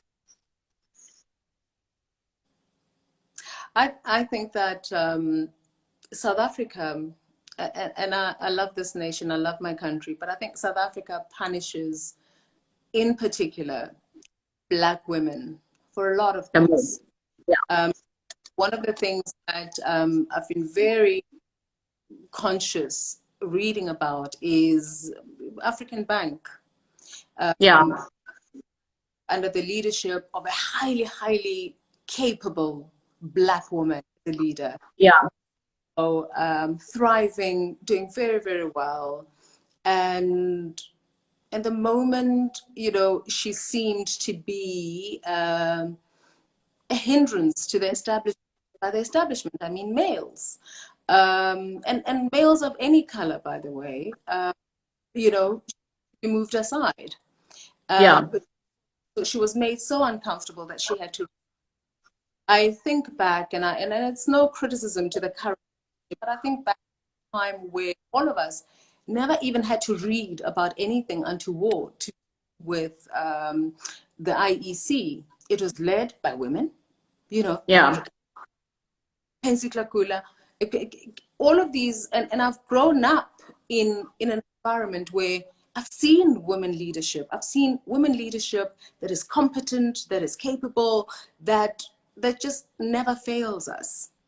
And then, you know, I come to today's South Africa, where I see that competency in women gets punished. Yeah. In Black women in particular, excellence in Black women in particular, is something that we will celebrate quietly, but we will punish with vigor. Yeah. And some very, and I think that it's no criticism to the fact that you talk about wealth, you talk about success, you talk about these things. I think it's good that you do. But I think before one invites that punishment and one invites that scrutiny and all of the things that come with it, you have to be comfortable with the nation in which you live, where Yeah. as a Black woman, the moment you own the good, you almost have to be ready for Yeah. it. It is unfortunate. It is absolutely unfortunate that we have to be looking at our success from a prism of color, because we are very aware of how it gets reacted to on the Yeah. basis of, and that's why I've chosen very different matrices to measure what success is for me, because I need things that I will be able to own and not be in constant fight about. And it's unfortunate, but it's very unique and particular to South Africa. And it's very difficult. But you know, these are the things that you have to break through, you know, because if we don't, and you know, I'm avoiding the when I say avoiding, I choose not to have a conversation around Ubasani, African Bank. I tell you why, because all of us know, I've chaired a bank before, and all of us know that most of the things that happen in the boardroom, directors rarely ever say outside the boardroom. And all of, you know, we can read what's in the media, we can read what is being said, but the truth of the matter is that, you know, there is a seriousness around, you know, how Black women leaders, what sort of standard they are held up to against males. And Mzamo, you know, at the branch said it so perfectly, that hierarchical nature of South Africa, where males, whether they're white or black or brown, yellow, they have the biggest advantage, or the top of the pyramid, and at the bottom. And we, as Black women, we're sitting here sharing these experiences, and we aren't even at the bottom of that food chain. But the reality of it is that once you are in a role of leadership, you are held to a different standard. But forget the standard, because you can meet the standard. That is not even the question. you can meet that standard. The issue is that you then have hurdles along the way. It's almost as though, I mean, this is one thing I said to my boss when I left my corporate job 7 years ago. I said, you know what? I am so tired of fighting my own system. It's like I am eating myself from the inside. You know, when you're chomping at yourself.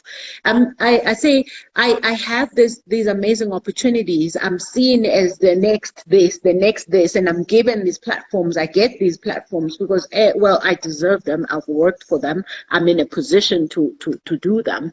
And then it's almost like, as you said, it's almost like a punishment. It's you have this position, you have this role, let's punish you. However, there are multiple dynamics, and I was saying this to a friend of mine who actually had this conversation with me about Vasani. I said, you know, I was a chairman of a bank, I was a chairperson of a bank, and I can assure you that the CEO of that bank might have wanted to resign a couple of times. And I'm not saying he did. I'm just saying the amount of pressure that I put on him. Remember, I had so much pressure being put on me by the regulator. And there's so many things that happen in that space, in that boardroom, the regulation and what they expect and the boundaries that they never realize exist. And all of those pressures that then get transferred. But of course, you depending on who you are able to manage it. But the pressure of those roles is significant. But it's not made significant by the inability to do the job. The ability to do the job is given. It's like, actually, there's nothing difficult about this job. But it's navigating all of these dynamics that seek to undermine you and undermine your competence and your role. So you know, it's always tricky with things that happen in the boardroom, especially because no one is going to come out and say this is what actually happened, and no one no one has that. I mean, it's a professional conduct thing, right? So but I do think as a general conversation, and I'll bring it back to I mean, I've been in corporate, I understand them very well. I've been in business for many years now, and I can tell you sometimes I'm in tears telling my husband, I'm like, you know, this thing of, yes, when you're a black woman, everything is just like stacked against you. But I never go into a position of negativity. I go, because the minute I fall into, I'm black, therefore things happen to me, I'm never going to succeed in life. So I appreciate there's those dynamics, and I have to maneuver them. I have to deal with them, confront them at times, sometimes just walk away and cry in a corner. I think it's important for us to say, because you know, what you say may reach other ears, and it may reach young ears. I think it's important when we talk about I don't want to go into a negative space of I am black, therefore things happen to me. It is important that we address the fact that as black women, under apartheid already, you know, we bore the brunt for the worst of atrocities. The worst thing you could possibly be in this country and many others. And we're now realizing even in countries that we thought we wanted to escape and go to because we thought they had better, the worst thing you could possibly be is a black woman. Nobody, you know, is I would say vilified, looked down upon, abused, all sorts of negative things that, you know, I would want to attach to that.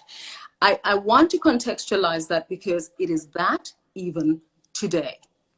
And, and in talking about it, I talk about it with the understanding that a lot has been done, and many women have worked hard, including with the help of men, to ensure that we change that dynamic changes, and many women to ensure that every room they enter, you know, changes the aura of the room, the dynamic within that room, the paradigm in that room shifts because they have entered as black women.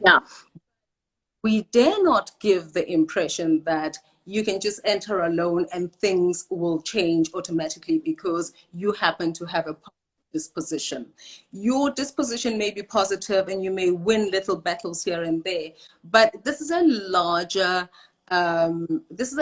much bigger, you know, universal problem where conversations are taking place about what's going on in the United Kingdom. Conversations are happening in the US, and what's happening here at home. And for me, the Basani issue is really just, you know, it played into an environment that already we could all see as women, that we say things have changed, but the more they change, you know, the less we feel the effects of that change. In fact, the worse they become. And we were silent for a very long time, even after her resignation. And I don't know if we were silent because we were reflecting, or we were silent because we were looking at, you know, what we are all going through university and prioritizing other things.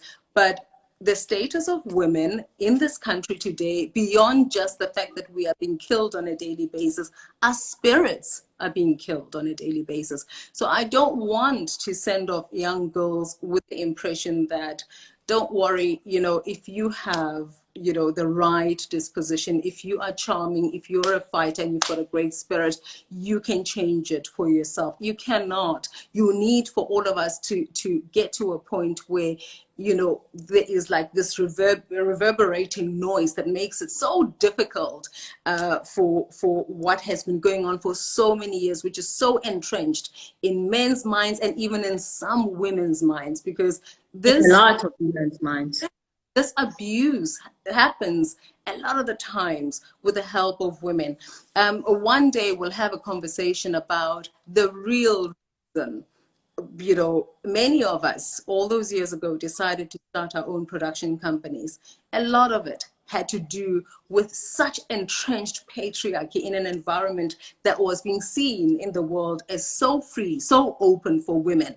And in its open women, it had to break old women in order to find a few that it could shine as examples of the support that it was giving to women. So we have to just be so careful. I celebrate you have a particular context, and your context allows you to be able to do that. People often, I mean, you know, I've been asked, why are you such a champion? Where does this Amanda come from? I'm gonna try and I didn't take the remote. I need to take care of the lights. Trying to understand my celebration of you and your, you know, your ability to be quaffing copious amounts of champagne and celebrating life.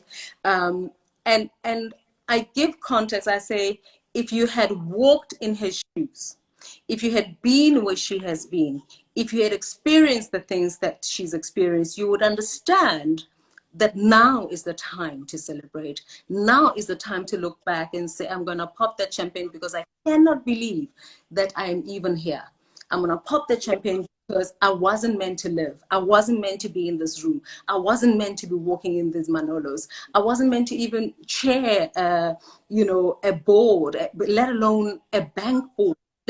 So it's about the context. It's about the fact I have not walked in your shoes, and because I have not, when I speak to young women whose experience is similar to mine, I have to give them a context that allows them to understand that I want them to run as fast as they can, but I want them to not have blinkers on, because myopia trip them up.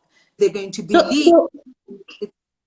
Sorry. So I fully agree with you. The point about, you know, I can never go on the negative is because going on the negative zaps you of the energy to fight. And saying you're staying positive doesn't mean you are oblivious to the realities of it. But how I choose to fight my battles is, and you mentioned it, you know, maybe you said the noise maybe must reverberate across. I'm that person, and you know this. I don't make noise. I do things deliberately and changing my system one person at a time, so that, you know, whatever position I'm in.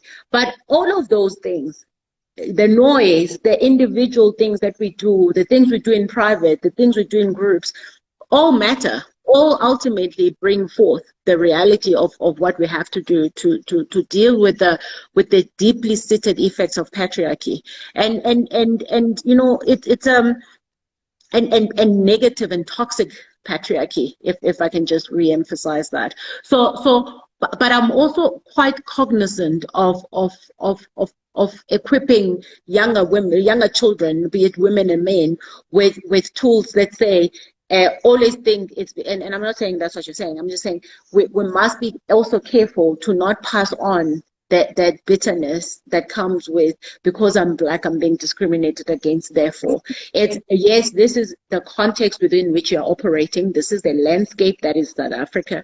However, we have started to change these things. We have shifted these things in spite of the challenges, in spite of me telling you how hard it can be and how people view Black women's success. We're still succeeding.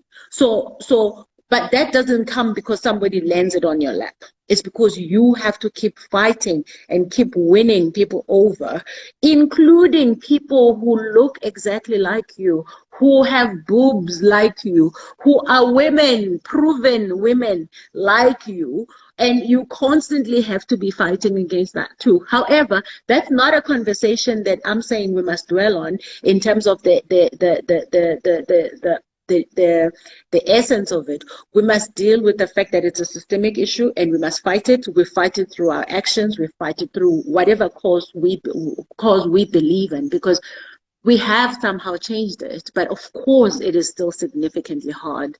And the people coming behind us, or anyone coming alongside us, they need to appreciate the reality of it, but not let it get them down such that they give up the fight.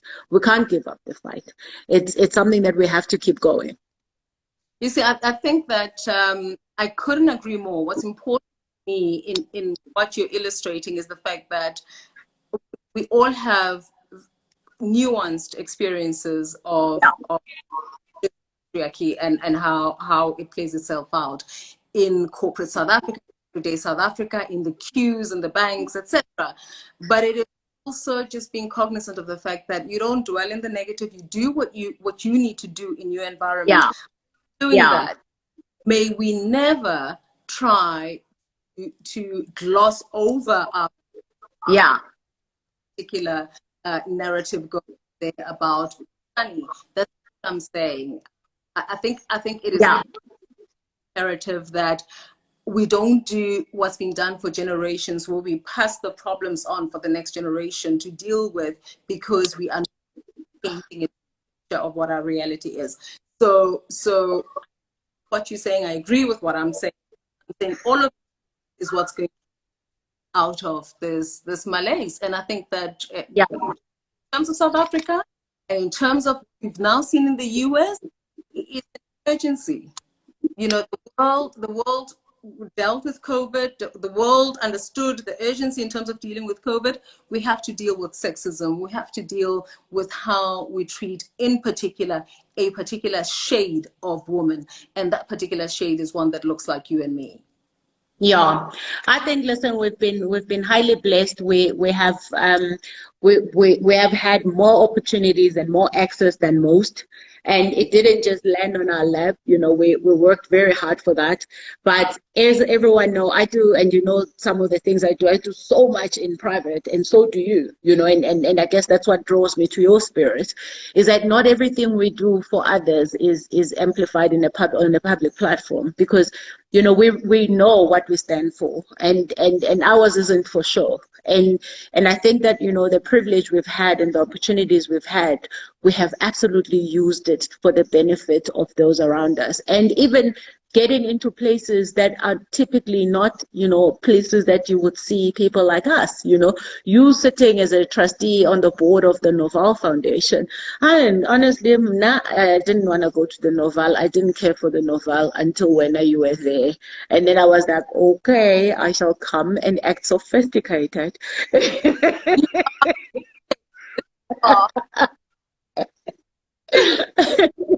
So I think we are incredibly blessed, and you know, a lot of people think it's just luck, and it is possible that we are speaking from a place of privilege. We absolutely are, but it's understanding. Privilege means nothing if you haven't got, you know, any sense of context of what hardship looks like or feels like, because then you don't appreciate that privilege, you know. So it's you and I are blessed to be making a difference in people's lives, be it really trying our best to keep keep jobs open. I mean, I know what you've done over this COVID period, also keeping factory doors open, ordering things that you didn't need to be ordering, just so people could have jobs. And these are things that we don't do this for sure. We do this because we want to change people's lives. And ultimately, when you and I are long gone, those are the obituaries that I personally look forward to that particular obituary the most. The ones that people, write about you and doesn't even meet another person. It's that one that's engraved in their heart. I say I do what I do to change people's lives so that they can pray for me every day. So if I've changed your life, if I've helped you change your life, if I've helped you go through and get through a dark period in your life and change it, therefore you are more inclined to put me in your prayers. And I don't think there's anything I wish for more than that, to be honest. A jet would be nice, but I mean, it's quite interesting how many people, particularly towards the year, whether it's walking promenade and about how you their lives, how you sharing your story, and how many people I've given your book to, and the person will finish reading the book and they'll forget what time it is, and they'll phone me at that hour and discuss the book and done for them. So I am not a reason, because I think I've been reading too many, but if we are talking about them, that yours will be one where really there'll be a great sense of gratitude for how you walked the earth, and for the seeds that you continue to plant on a daily basis.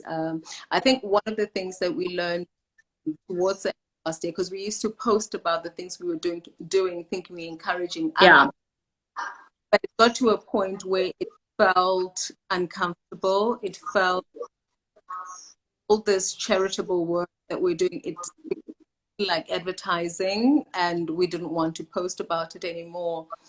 But I love the fact that the persistence to continue to do what you know is right. You and me, this is with all, and I think that I take my hat off to all. Take my hat off to Yvonne, Yolanda, everybody, Shirley, Janine.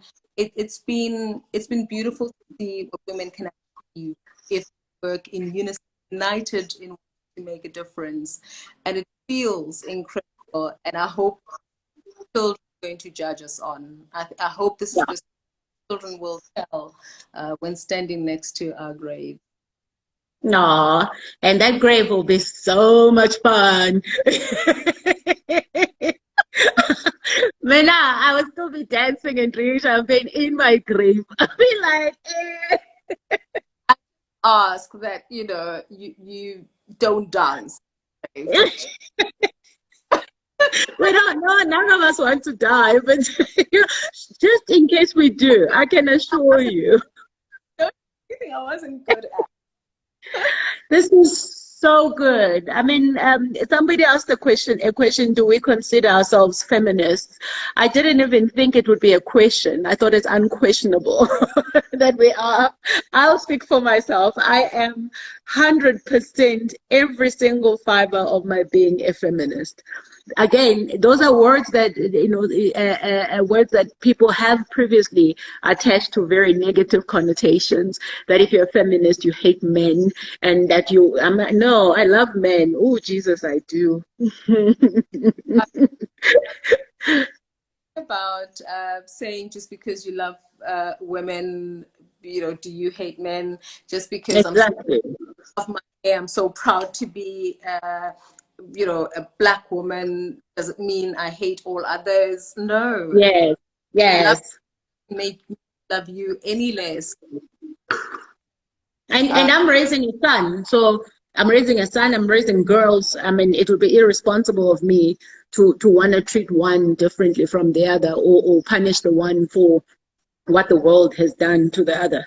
So I mean, I'm 100% feminist. I absolutely advocate for the rights of women, for women empowerment, but not to be empowered, but for women to empower themselves and to understand that the power rests within their hands. And without a shadow of doubt, I spend every waking moment of my life looking at how I can help women unlock that and realize the power within. Of course, none of what I do is only specific for women, but somehow it seems everyone just assumes it's for women. This therapy program, I've got guys emailing me saying, oh, wow, it's so wonderful. And I've got women emailing me saying, it's so wonderful, but, you know, and the ladies are going to benefit. I'm like, who said anything about ladies? In fact, we need more men to go into therapy sessions, you know, to go into therapy and journey through for themselves as well, you know. So 100% feminist without a shadow of doubt, and I literally cringe and I hate it when I see women in positions of difficulty where they feel like they cannot challenge the system, they cannot challenge the status quo, and they fear for their lives for whatever reason. And the older I get, the more revolutionary I am around women's rights, and I love it because, you know, I've just grown into it so perfectly. I am listening to you and something, and I'm not misunderstanding you, Pumla Hobe. But if I am misunderstanding you, I apologize. You say something, as you know, there's nothing worse than knowing what needs to be fixed and doing nothing about it. It truly doesn't help to recognize and acknowledge these nuances and not do something when you have an opportunity to do so. I hope you do realize that none of the programs we've created were created just because we wanted to have fun. None of these going live sessions were created just because we wanted to get away from our families and have fun. The African Odyssey was created as a platform to address precisely these nuances that we talk about in order to have a safe space. Because also, all of these things is about environment. So we created these spaces for women to be together and to be able to ventilate these without feeling that. Also in an environment where we have psychologists, therapists, and everybody who would be able to give them the tools. And that's, you know, one of the places where Amanda came to speak on these issues. So please know that we don't talk about the fact that there are problems in society. We do something about them. We create spaces for these problems to be dealt with. We work in space, a part of groups of women and men where these issues are taken care of. I'm a member and founder of the IWC, and I'm also a member of the IWF, which is the International Women's Forum, where much of the work that needs to be done by this country and has been done for the longest time throughout lockdown, but also in addressing gender-based violence and all other ills plaguing our society. You'll know that they just launched the GBF fund, you know, raising millions of rands in order to assist government in addressing this plague. Please know, don't talk about it. Do something about the things that identify in society. And the truth is, I mean, and these are just our closing remarks, I guess. This has been amazing. Thank you so much for dedicating so much time to this conversation. It's been a long one. Normally, after an hour. Yeah, it doesn't anymore. So I don't know. It's very special. So, but I think, you know, and I'm pretty sure she was probably saying other people, because we clearly change the world where we operate. And I really also believe that it is incumbent upon each and every one of us to change what we do not like. If you are in a position and you're seeing something, and I say position, I'm not meaning a big role or anything like that. If you see something that you don't like, even as rudimentary as how your brother speaks to his girl child or his boy child, or, you know, things like that, we need to call those behaviors. How another woman treats another, how a man, you name it. If it's something that you feel passionate about and you can see it is wrong, it is not an Amanda's problem or a Carol's problem. It's your problem too. It's every single one's problem to change what we do not like. And the more we can do that as a collective, the more we can actually really shift our society. So yeah. Yeah. Well, I was saying that monitoring our own language towards our children, Yeah, just absolutely. biases that come through, and you're not even aware that you're doing it. Yeah. Oh, absolutely, without a shadow of doubt, is just being conscious about how we are living. We are unable to go through all these questions, but this has been so amazing. Okay, let's talk some admin before we end this, Carol. The reason I wanted to open it myself was because I could then download it and save it and upload it. So I'll tell you, when we do end, and we are going to close in a few minutes, but when we do end, where it says end the live video, you say end, and then it will show you options. You must click download first, and then it will just say saved. I hope you have enough space on your phone. It will say saved, and then you can post to IGTV. So that we then have a copy as well that we can repost after. So if I don't post on IGTV, it does not save. No, it does. You first download it. So you first click, and don't worry about what's going to happen. You just literally click download, and then once it shows you saved or video saved, or I think it will say saved, then you can upload to IGTV. But if you upload to IGTV, then you can't download it after. Then it's only on your IGTV. You look terrified. Yeah. It's not that you just click download and it will say saved. It's actually quite quick as well. And then you upload to IGTV. But let's see if hopefully it will you will be able to save it. First download, then upload. I love you, lady. I miss my husband now. Bye. Love you. Thank you for your time. Thank you, everybody, for all your comments. Yeah, it's been a lot of fun. We've managed to read through some of them. We haven't been able to read through all of them because it's quite a lot. Thank you so much. We really appreciate your engagement. Carol, I absolutely adore you. I miss you. It's been, this conversation has been long overdue, and it's always great to have people, have a little insight into some of our conversations and why we actually are incredibly fortunate to have each other in our lives, because we just bring such a different perspective to each other, and more often than not we are highly aligned in our values and we're aligned in our perspective, even though it's different. And I appreciate what you bring to my life as a big sis, and I absolutely adore you. Thank you. I love you with all my heart. I just think you are so refreshing, so real, and you teach me to dance. We shall not have a live dance off, but thank you for today. I really just enjoyed this. I've missed you terribly. I feel like I've had my fill of Amanda goodness, and thank you to everybody that tuned in. I cannot believe how much you have been here at the beginning. Thank you, Shetty. Thank you, Skanban, Lerato. Even though we struggled in the beginning for tech reasons, I think we've more than made up for that, honestly. It's 2 hours later. Oh, so much. Thank you, everybody. Thank you so much. Don't forget and download, okay? And then upload. Yeah, thank you so much. Lots of love. Love to Edward. Tabata, lovely to see you. And love to the girls and to the 2 men in your life as well. Cheers, Amanda. Absolutely. Love to the family. You said Dante is around, hey? Oh, darling, no. Dante is freezing. No, Dante's in London. You were just hoping he was here for supper. If Dante was around, you wouldn't have done this. I'm thinking about how to save this. I'm just in such a state at the moment. Can you see me sweat? Look at my nose. I'm just again, love. That's just menopause. Kumla, thank you for clarifying. I knew that you've got it. Thank you. Thank you. All right, my love. Thank you, everybody. Thank you so much. Bye. So I'm going to give you a few minutes to do it. Then I'll call you and see if you've saved it. Oh?